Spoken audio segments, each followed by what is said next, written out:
I think I've heard your middle name once or twice, but I can't remember it. Yeah, I don't fault you for that at fucking all. But yeah, like, this one sentence. After all, how much damage could a group of 10th graders really do? Oh, honey. Oh, you sweet, innocent baby angel. You soft, developed peach. You innocent summer child. Cue the ghost. You see, the necromancer created a ghost to keep people at bay. I had to scale down its stats and attacks, or else they definitely would have died. No, never scale something down. Because if you think your party can't handle it, 9 times out of 10, they usually can't. Parties are always way more badass than you give them credit for. Like, mathematically, they shouldn't be able to take down monsters, but they fucking do. They just fucking do. So, like, don't scale shit down 9 times out of 10, unless you're really, really 100% sure that this monster at its normal state would kill them. Action economy is usually on the player side. Exactly. That's the real killer. Fucking action economy is usually what wins or loses fights. If you have a boss that can act frequently, well, yeah, then it's actually a threat. But if the boss does one super big thing, like, and then you have 6 players, then it's like 2 of them will heal everyone, and 1 person will do a ton of damage, and 1 person will inflict a debuff that will prevent the boss from doing one of its big things, and another one will do a debuff to prevent it from doing another one of its big things. And fucking trust me, action economy is way more important than we all give it fucking credit for. Oh, that's a tangent. And it took the form of a ghostly woman. The warlock looks across the table and at everyone at the table and said, "I roll to seduce the hot ghost." I Ghosting! sighed and said sure, but that the chances of that happening were really low. That's when the entire party Oh, joined no. up to help, with the bard playing music to set the mood, the wizard using prestidigitation to create mood lighting, the rogue unpacking an entire meal he stole from the local tavern, and the barbarian kept guard from any other baddies that would interrupt the Yeah. ritual. Then the warlock rolled a nat 20. Nat 10 20. minutes later, he was having a hell of a time with this ghost. It was at this point where I realized this. These are the only people I can play D&D with in this small town, and I was going to have to deal with this BS every couple weeks for the rest of my DMing career. Yeah, dude, if you're like, oh no, there's such a small chance of you seducing this one enemy or NPC, 9 times out of 10, the players will pull the fucking stops and seduce them anyway. Take it from someone who's been on both ends of that. Our DM at the time had set an ambush for some characters to get us into the next plot hook. We were around level 2, so our threat level wasn't very Oh, high. baby. My shady, edgy, and unfriendly dwarf rogue was traveling with our Rogue, okay. equally shady and untrustworthy changeling bard. Both characters were from a criminal port city, with my rogue being part of a crime syndicate before leaving due to personal reasons, and the bard had an innocent man murdered for a crime he committed. Oh, damn. Anyway, the 2 of us walk into this alley and are told to make dex saves. I roll a 26, the highest you can roll at level 2 without a nat 20, and I fail. So does the bard. We are tackled and pinned to the ground by about a dozen or so NPCs in masks. They began tying us up, and as they did, the bard cast Oh, damn. Thunderclap. Everyone failed the save, even me. All the NPCs and my rogue went flying, and he managed to untie me. As we stood up and assumed fighting positions, our DM walked out of the room. Then there was the time our same DM was running Lost Mines of Phandelver. We were in a dungeon, and there was a massive room where the boss fight was supposed to take place. On one side of the entrance in the outside hallway was a 5-foot alcove. We set up our Tempest Domain Cleric on one side of the doorway, and our Dwarf Fighter on the other. We were level 4. Our Tempest Domain Cleric cast Spiritual Weapon and began beating down the boss from about 30 feet away. Our dwarf fighter was making sure no enemies made it through the door with his trusty sentinel feat. Hell The yeah. ranger was popping in and out of the doorway, popping shots, and my drow bard was casting vicious mockery at the boss while keeping flanking enemies at bay. Yeah, he left the room that time too. What a crap DM to just walk out. To be fair. Okay, yeah, no, I'm not gonna to be fair this situation. Like, that is a situation you could so easily come back from. I say this is someone who's gone through worse. It would be super easy to come back from both of those, really. Just... You give... That Salutations, my sweet DM gave up way too fucking easily. Alright, we're gonna go down here. And I'm going to let the players, the chat, sorry. I'm gonna let you guys pick the next one. Pick the next one for me.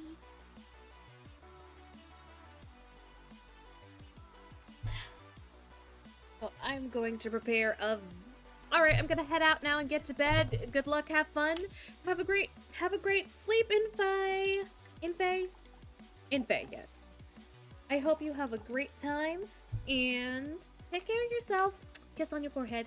Deck of many things. Wait, is there a deck of many things? One? Oh, why you should never use the deck of many things. The first one that the DM was trying to rig that, felt like that DM was trying to rig that deck save. Yeah, but yeah, why you should never use the deck of many things. Hold up, once I get this drink prepared, there is very little bourbon. This is mostly soda at this point. Because, again, not trying to get super fucking blitzed. Let's go with this one!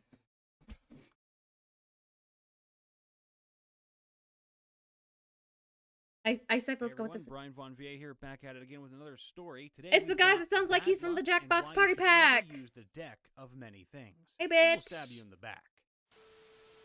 I was playing a tiefling sorcerer artificer named Patience Lelebrevet. Patience had a daughter at a young age with her secret fiancé. She was an attendee to two very famous sisters, and she'd fallen in love with their younger brother. Okay. When her father found out about the scandal, he took her back home and locked her away until she had her daughter. Right after she was born, her daughter was taken away and given to her father and his sisters, and Patience was sent across the country to be married and trained. This better be relevant. She lived comfortably for 10 years with her new husband in a city where they owned an apothecary. The first one felt like that DM. Oh wait, no, I read that already. I'm sorry. He's back. It's Brian. When she received a letter from her ex-fiancé about their daughter, she'd been sent to a magical school and was being held there as a specimen in the research of magic. Did I steal this from Fire? Oh my god! Tice is raiding with a party of 23. Holy fucking shit.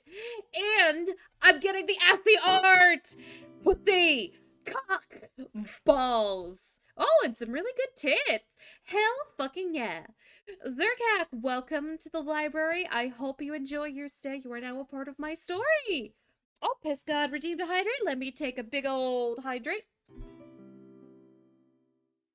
Splitting Eagle, welcome to the library. You are now a part of my story, and I hope you enjoy your stay. Tits, hell fucking yeah. Hold up. Let's have a secondary reveal of this outfit. Okay, hold up. Saw Vtuber, hi. Welcome to the library. You are now a part of my story, and I hope you enjoy your stay. Oh my god, hi Saw. Dusk Hunter redeemed seductive voice. Alvarian Knight has begun their story. I hope you enjoy your stay in the library.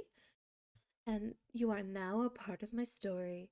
Behold the sexiness that is the nun costume. Now, the nun costume, fun story, it just got revealed today. This entire dress section was handmade by me. The gloves and stockings are assets. I fully admit that. I also made the headpiece by myself. Because there were hair presets, but I didn't want to have to fucking use them. So I just made my own. I'm part of your story now. I'm so sorry, Rosemary. Oh, no, you're not. You're not sorry at all, babe. That midriff. Oh, we love a midriff. Hold up.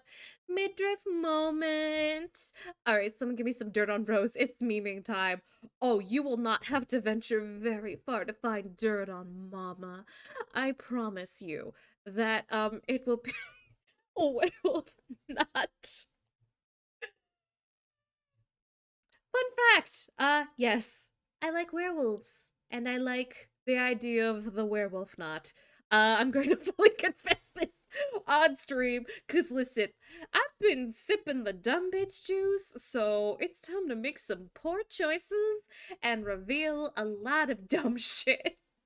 Hold up, let's put on the vibe and music. Do do do do do.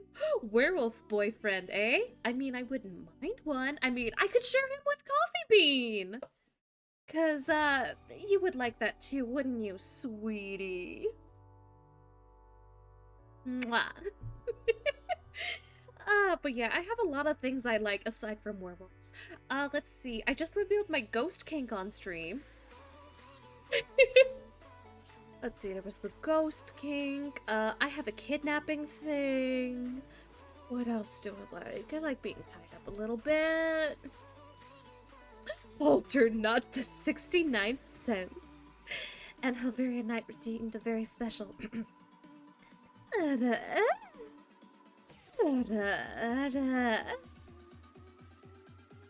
Is a werewolf boyfriend one that appears once a month and then goes away to buy cigarettes?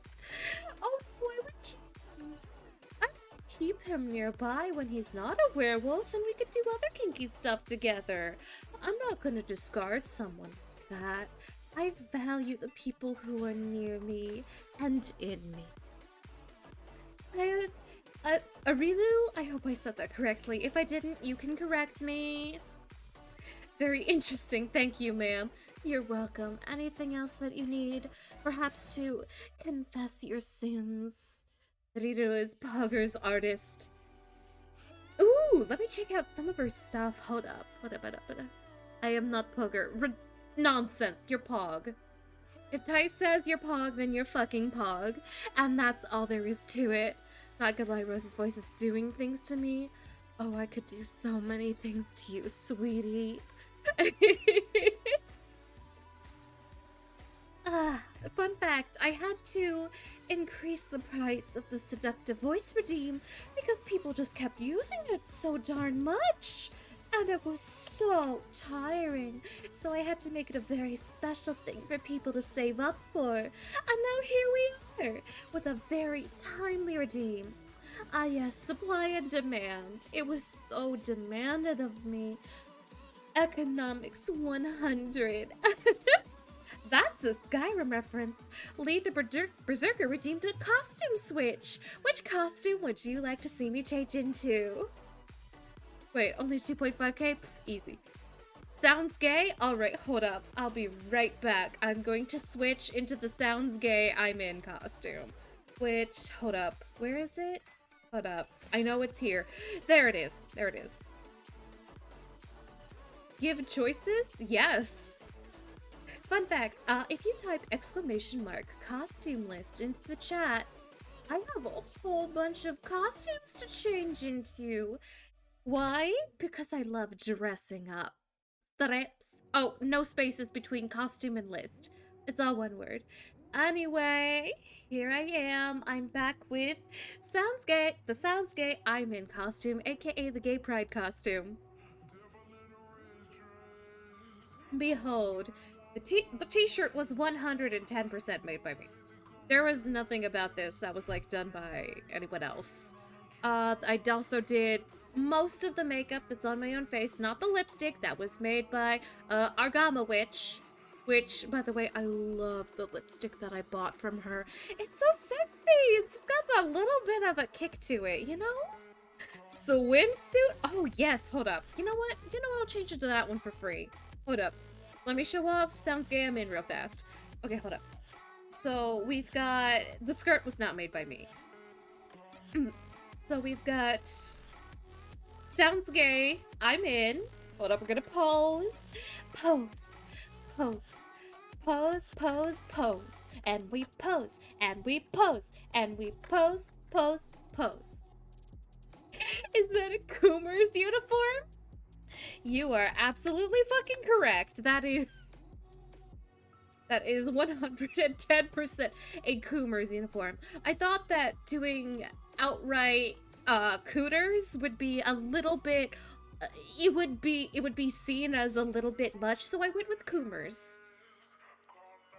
Pog poses, thank you. These are just some of the ones that are in 3T admittedly, but I have them hotkeyed so I can drop them at the drop of a hat.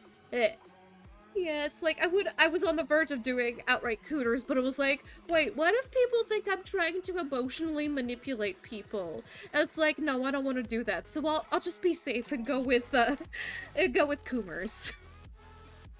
I could make a cooters uniform. At the dime of a drop. Listen, I've not just been drinking, but I've been drinking fucking bourbon. Listen, when I drink, I don't fucking pussyfoot around it. Please? Well, I do have a bunch of undecided sexy sub-month costumes I still need to do. Hold up. Crocodile Ducker, welcome to the library. You are now part of my story, and I hope you enjoy your stay, baby. I remember the Fashion Nova stream, lol. Yeah, no, that was, we were reviewing just a bunch of fashion from everywhere. Most of it was bad, though. Most of it was really trashy wedding dresses. Little under a month, then I can drink legally. Hell fucking yes. Thank you, Lethal, for dropping the Twitter and Discord. I have the Discord mostly because it's like, listen, one, we need a way to share hentai with each other safely and not make Twitch upset. And two, it's a good way for me to let people know when I'm streaming. Because it's like, listen, motherfucker, Twitch is not the quickest on the draw. You fucking know, you fucking know. So it's like, Discord is like, boom, now you know. Hold up, let me see. Okay, I thought somebody DM'd me, but I was mistaken. I've heard share hentai, I've joined now. Hell fucking yeah, we have several places in which people can share hentai with one another. Because listen, I like that dirty shit. Sarah cute demon. Oh my fucking god. We know. Now can I get Now I can get Rosemary's assets easier. Fun fact, I'm gonna be starting up a new thread area on my Discord so I can document all of my outfits. So that way people can be like, huh, I haven't seen X costume after its debut. Or I really want to know what Y costume looks like. And therefore, so people can go in the Discord and look in the costume library and just be like, oh, that's what the bunny suit looks like, or that's what the Coomer's uniform looks like. And then they'll know whether they really like it, and they can redeem for it. Because I'm a big believer in not having people waste their points. Sometimes it happens, but I want to ensure that I do all that I can to make sure it fucking doesn't. Also, I just like taking pictures of myself in costumes because it feels like a little fashion show. And listen, if there's anything I like, it's a little bit of a fashion show.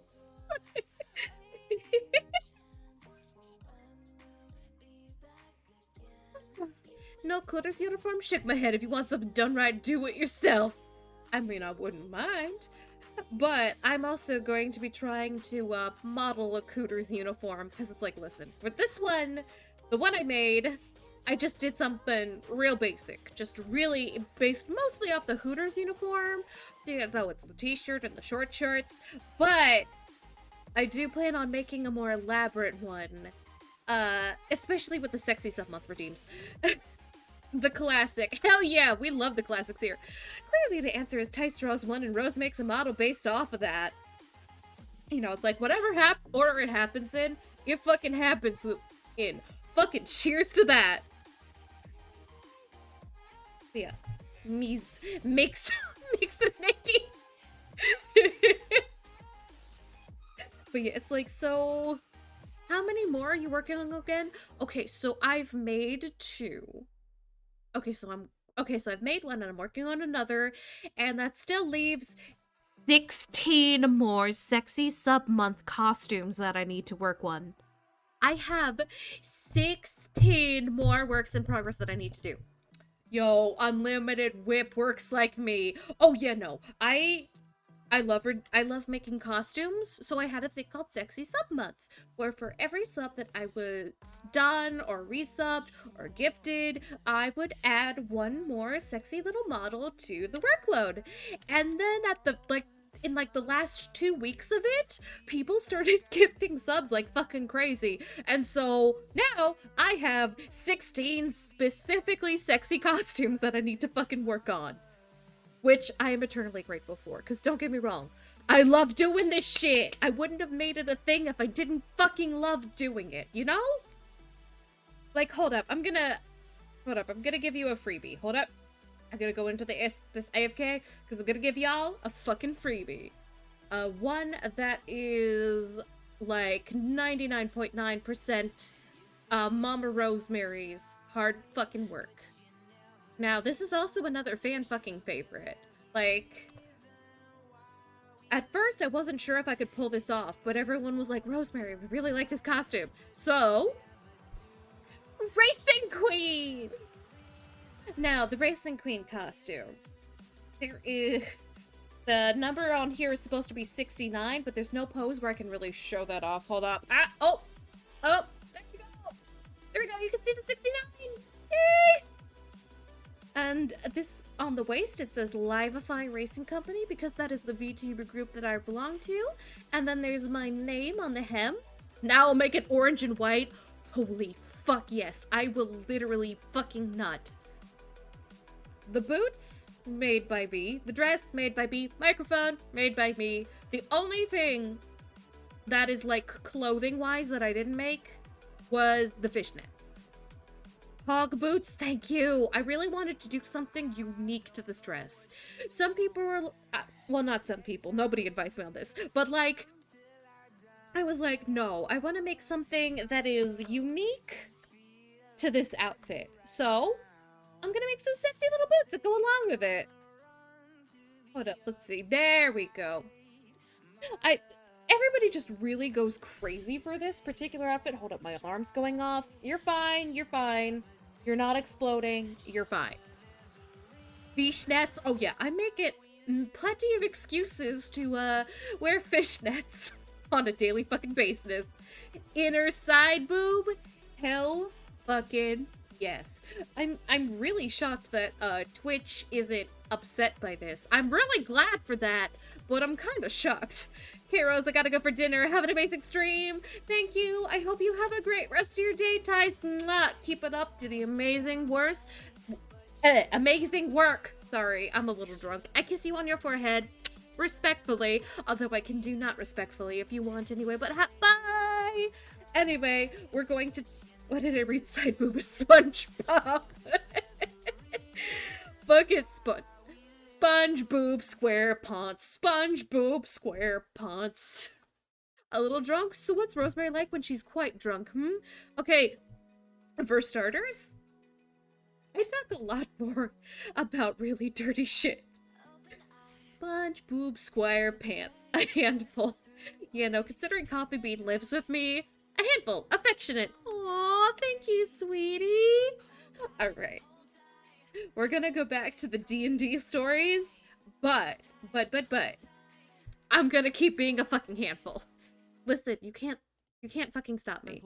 You will never know. I hope this backstory is relevant. Wanted to create a new race. Okay. A mix of fiendish and celestial blood. Okay. And the daughter would be his test subject. Her father was an ASMR, and her mother was from a long line of tieflings with draconic blood. Okay, so the backstory was kind of relevant, but not as relevant as I was led to believe. Oh yeah, you're on my hit list now, Rosemary. Yes, hit me all you want. What are your pronouns? Hold up, I was gonna say daddy, but it's like, if they're not masculine, that's gonna be very awkward. So what are your pronouns, so I can sexy voice at you appropriately? Because that's what we believe in on this channel.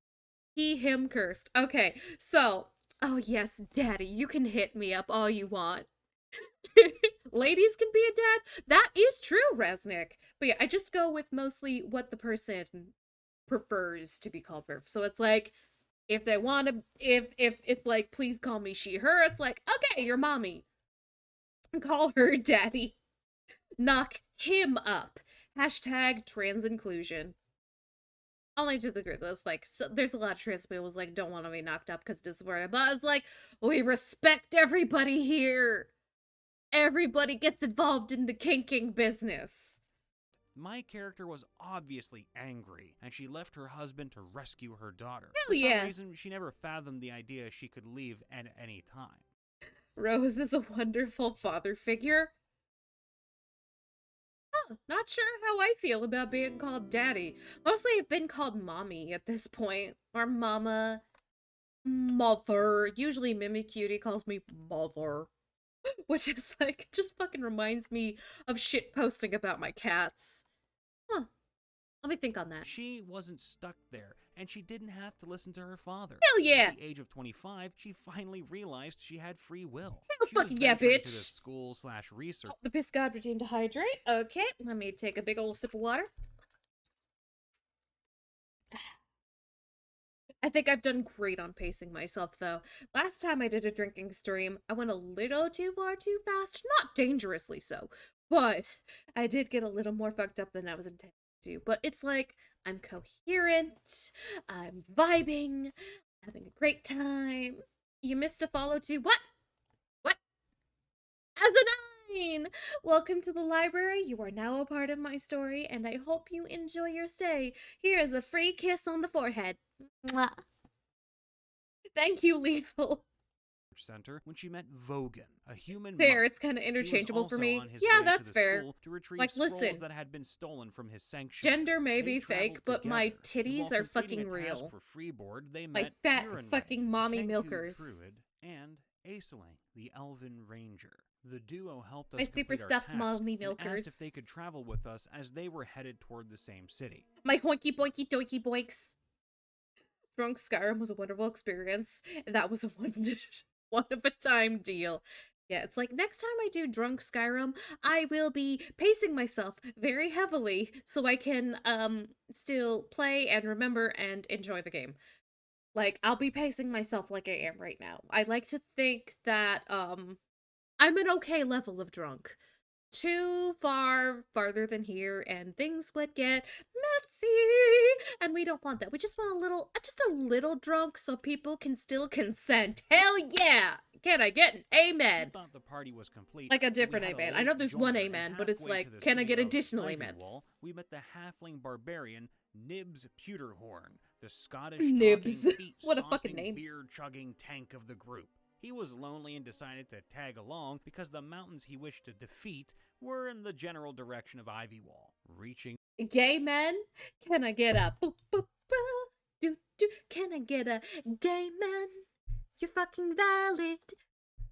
the School of Iron Flame would set the ball rolling for the main plot of the campaign, but it took a long time as we kept getting sidetracked. Yeah, that We'd sounds been on right. the road for about 6 months, and in that time, we'd reached level 6 and had become really close. Yep. We'd also managed to steal the scepter of a crazy old crone, get kicked out of many a tavern, Consent is sexy as fuck? Hell yeah, that shit is sexy as fuck. defeat a minor sea serpent that was plaguing a town, anger a cult of monkey-worshipping goblins, Monkey? Okay, that's a and new one. win a hammer like Molnir, in a drinking game with a bunch of dwarves, which Nib now hefts around. You fucking We won were finally Mjolnir? just outside the gates of Hey, Ivywall bitch. when we came across a small camp of creepy old women who'd been thrown out of the city for being deformed, mentally ill, or accused of witchcraft. Aw. Some of these ladies were really sweet and just blind or crippled. Poor but ladies. Others were legit.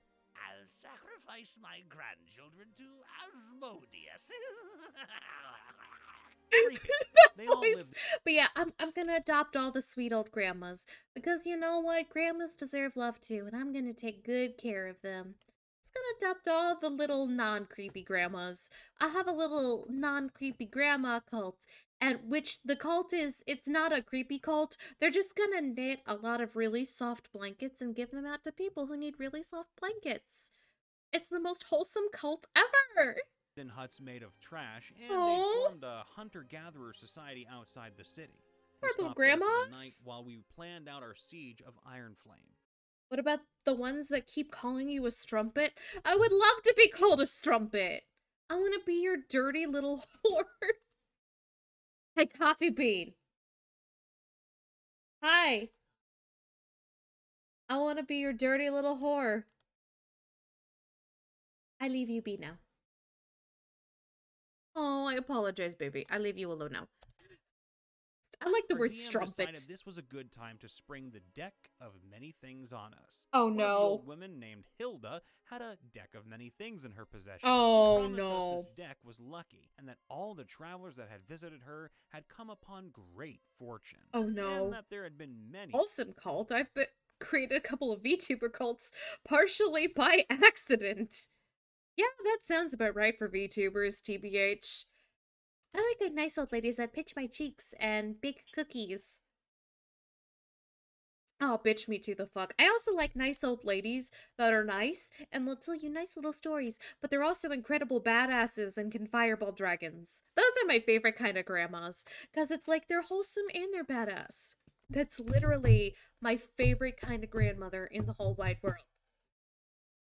before us. They're fucking amazing. Bogan decided to test this theory first and drew the star card. Oh god, they're drawing the cards. Meant he could choose an ability score and got to add 2 points, blah, blah, Oh blah. good. He chose stealth as we were about to storm a heavily guarded boarding school for aristocratic children. Oh lord. He decided not to test his luck and went to find food. Then Urine Ray decided to have a go and drew 4 cards. Why would you do that? She drew balance, Urail, and by God's almighty luck, the Fates. The Fates card stops you from drawing any more cards, so she didn't receive her 4th. Oh, thank Balance God. changed her alignment from lawful neutral to chaotic neutral. Oh Urail God, hide the caused her peanut to butter. have a Medusa-like curse, and the Fates allowed her to undo or change any event in her life, which she used to undo the previous card. My favorite description of chaotic neutral is hide the peanut butter. It's about to get weird.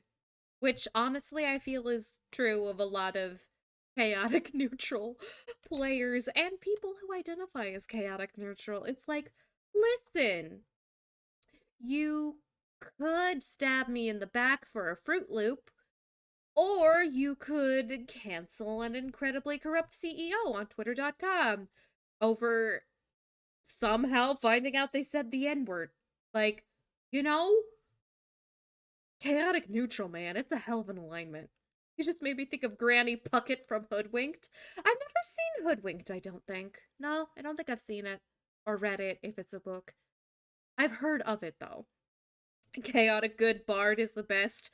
I think that's me. I think you just described me, because I self-identify as a bard, just because I sing and do lots of arts. I'm like a bard / druid subclass, because it's like, listen, I love the arts and I love nature, and sometimes I smoke a little bit of that dank kush. Hell yeah. I don't play much D&D, but I would murder someone if they stole my peanut butter. God, fucking same. I love peanut butter. I go absolutely ape shit for peanut butter. Nothing says chaotic neutral better than lawful evil. And sex everything. That's more of a chaotic good thing. I don't know why, but chaotic good people are always the horniest. I'm a musical theater major, so 100% bard. I wasn't a musical theater major, but I did hang out with a lot of music theater people in college, and I really wanted to join them. I really wanted to be a part of them. Crunchy or creamy? Typically, I go with creamy, but I am not opposed to eating crunchy. I just prefer creamy, because that's what I grew up on, so... It's like, listen, I think they're both good options, as long as it's not that shit where they like mix the jelly in and it's like a peanut butter jelly swirl. It's like, listen, if I want jelly, I'll get fucking jelly, okay? I'll dirty the 2 butter knives. The fucking peanut butter jelly swirl mix jars are heresy. They're fucking nasty. I don't like them. Side eyes my cat, a good tiefling who can and will use the alter self spell for kinky purposes. See? That's exactly what I mean. Chaotic good people are the fucking kinkiest out of all the alignments. Because it's like, chaotic evil, they'll just bite your dick off, okay? And nobody wants that.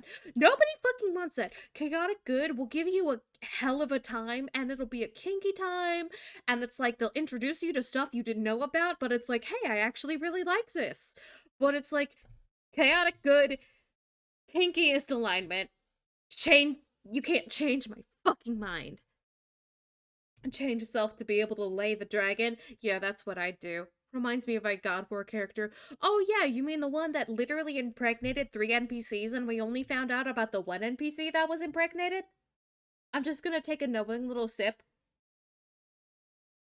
We only found out about the science lady. You know, that was really the only one that we really focused on. But there were others. There were lots of others. I'm just saying. Why do people who use the same knives for peanut butter and jelly fit on the D&D sheet? Lawful evil, easily. Lawful fucking evil. Or neutral. Neutral, lawful evil. It's all the way down there. Well, yeah, but he also turned into a horse who could move his ribs individually. I forgot about the cursed fucking horse. Thank you for fucking reminding me, dickhead. 15 minutes till end, so remember to both be somewhat prepped for wind down and don't get any drunker. Okay, so I'm gonna finish everything I have in me right now and just kind of spend the rest of the stream drinking water. Me, being a dumb person, decided that drawing 5 cards to top urine ray would be a marvelous idea. God. We were always trying to one-up each other. Probably because as the only magic users in the campaign, we were fighting for dominance or... Oh, shit. The first card I drew was Sun, which gave me 10,000 XP and Okay, not so bad. The third card was the Fool, which took away all the previous XP, and Oh, I had to no. draw another 2 cards. I drew Flames next, meaning a demon now had an extreme vendetta against me. Next, I Oh, drew God. Skull, which summoned an avatar of death, Oh, which I God. know I had to kill. Oh, alone. God. As you probably know, that you have to draw all your cards no longer than an hour after the previous one. Otherwise, all the remaining cards fly out and take effect right away. Or the fountain of boobs made of solid gold. Oh yeah, I remember the fountain of boobs now. Did you respond request don't get any drunker by saying you'll do more? Do my ears suck? I mean, I'm gonna be drinking a shitload of water after this, and I mean a metric shitload of water. Like a metric shitload. Also, when you told me to, there was not a lot of booze left. Like, there was less than a third left in the glass. So don't worry. I am not gonna get any drunker. And in fact, I'm gonna have a great little midnight snack after this. Remember, kids, drink safely. I mean, I'm making a dad barbarian right now. A DILF, you say? Please, Halvarian Knight, tell me more. Because Coffee Bean is not in a good caretaker rate to my great, so just make her. Oh, yeah, no. Don't worry. I am not gonna get drunker than I am right now. Besides, what I am drinking right now is, like, very watered down. It's been very watered down. Like, I still have a ton of bourbon left. So don't worry, I'm not gonna get any drunker, sweetie. I love you. I kiss you on your forehead. It took me a long time to kill this thing, Oh, God. and I chased it all the way out of Hutville. When he was dead, the DM informed me I had 3 minutes to draw my next card. Oh, God. I didn't make it. Oh, All no. At once, 3 cards were hovering in my face before exploding into nothingness. Void, Talons, and Quarter Moon. Instantly, Oh, no. all my non-magical items vanished, meaning personal Oh, jewelry, no. money, or anything that was of value. Then my soul was ripped from my body and trapped somewhere and had to be returned to my body. All because of the freaking Void card. Gibbous Moon meant that I got 2 wishes once my soul was returned to my body. Oh, God. The party then had to decide whether or not to venture into the astral plane to find my soul or to leave me to die. Oh, God. They decided to find my soul. Okay, The thank party God. then had to lug around my soulless meat sack trying to find someone who could locate my soul in the astral plane, which meant a large detour putting us months behind schedule. Aw. I joined the party as a temporary character, and after about a month of travel, we'd located my soul, and now all we needed was to get it back. We yeah. had to fight through undead and a whole bunch of minor demons because, remember, a demon now hated my guts and wanted anyone Oh, that's who helped right. me dead. After collecting everything needed for a binding ritual, we ventured into the astral plane and reattached my soul and body. Oh, yeah. I used my wishes to kill the demon that was trying to end me and save the other for a rainy day. Then we trekked right Hell back yeah. to Hutville and burned that hag's hut down. And took her potions and stuff, as well as those cards. I tried to burn them. That didn't work. Well, I yeah. tried to dissolve them in acid. That didn't work. Yeah. So instead, we dug a 25-foot deep hole and put the cards in an enchanted box that could only be opened by my key. Hell yeah. No brute force could break it. I really hated those cards. Like, a lot. Oh yeah, I We would then too, proceeded bitch. to take over a I fucking tavern would and use too. it as our base. We kept the tavern goers as hostages for leverage. We failed What? a perception check and one of the hostages escaped. The human went and snitched on us to the Crown's Guard. Why the My fuck would friends you- had gone to look for supplies. As I was still a little weak, I was keeping watch and being the only PC in the actual main room. The Jumanji route. Yeah, no, and then they took hostage of a tavern for no fucking reason. Literally, no fucking reason. There is no point for anything after this part of the video to even have happened. These people are not good at making decisions. I was the scapegoat. I was taken to the stocks and questioned. We lost our base, the whole city knew we were here, and my friends had to flee and rescue me again. Yeah, no, why would they fucking leave the injured person by themselves? Like, shit, dude. This party's bad at making choices. Next, we attempted to sneak past the school's walls by setting off a catapult that would distract all the guards, giving us the window of Why time would to you- sneak into the school. I got stuck in the catapult, and it turned into Angry Oh Birds. no. D&D. I went flying over the wall and slammed into a tree. Yeah, I you're was dead. knocked unconscious in the middle of the school courtyard. Yeah. I was again rescued by my friend. Why do they keep The putting you in these final strain situations? of bad luck came when we stormed the lab.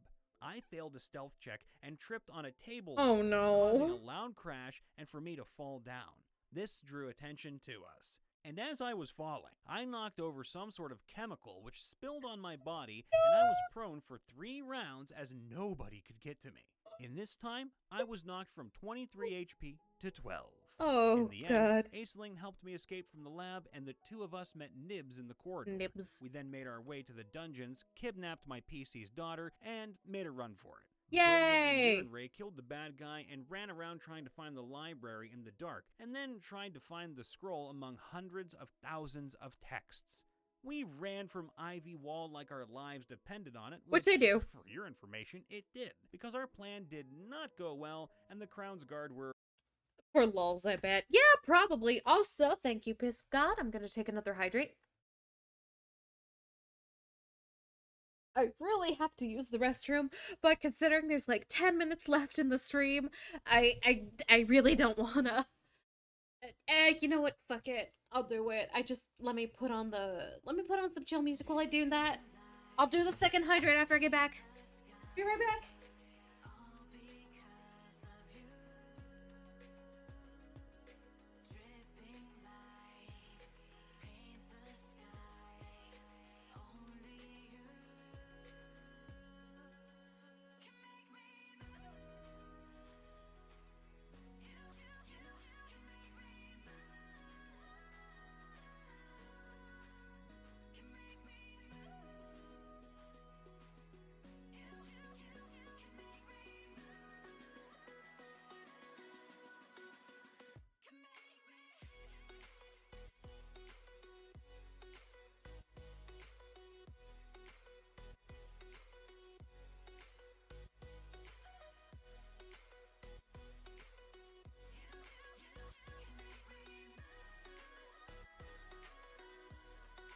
So alive, make it last forever.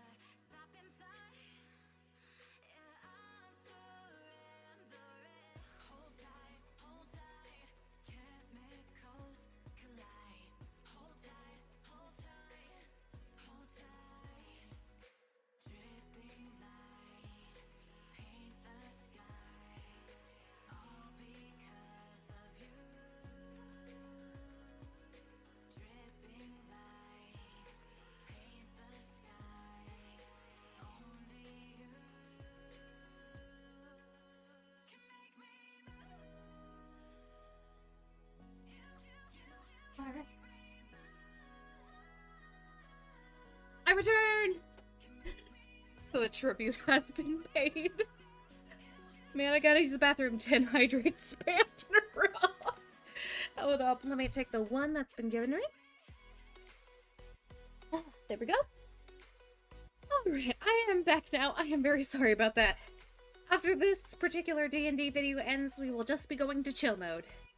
After us. We returned to my PC's family home, where she got into a huge fight with her ex and was banned from their home, and is no longer allowed to see her daughter. Why? So, yeah, it was an eventful few sessions, and my dice set was put in jail for a while. Things went No, really it's not well your after dice that. set. Your party's Even just met a bad new at making friend, choices. who was killed not 2 sessions later, attempting to teleport. While they traveled with us, though, my party loved telling them the story of how they had to wash, feed, and dress my soulless flesh bag. Patience was probably the most unlucky character I ever played, to be honest. I have so many stories about her, but the Ivy Wall escapades were by far the worst.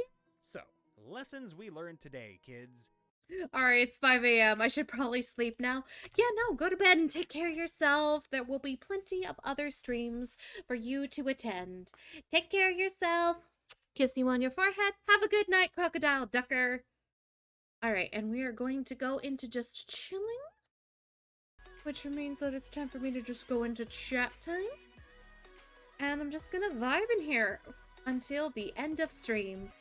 Because it is 7 minutes until the end of stream. I hope I counted that right. Listen, math is never my strong suit, even when I'm completely fucking sober. And right now, I'm a little bit tipsy. I'm drinking only water right now, but still, a little bit tipsy.